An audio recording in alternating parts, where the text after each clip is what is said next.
எத்தனை நல்ல மனிதர்களாக நடித்தாலும் அவர்களின் உண்மை இயல்பை காலம் நமக்கு காட்டிக் கொடுத்துவிடும்.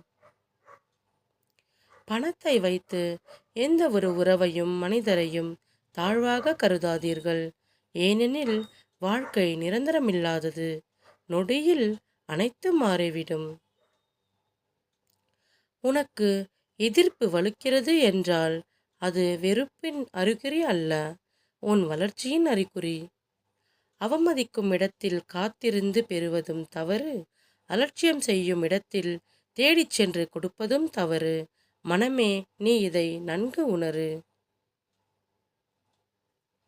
வாழ்க்கையில் எவ்வளவு பட்டாலும் நல்லவர்கள் நடிப்பதில்லை. அவர்கள் எப்போதும் இயல்பாகவே இருக்கிறார்கள். இருந்தால் உறவு, பிரிந்தால் நினைவு. அவ்வளவுதான் வாழ்க்கை.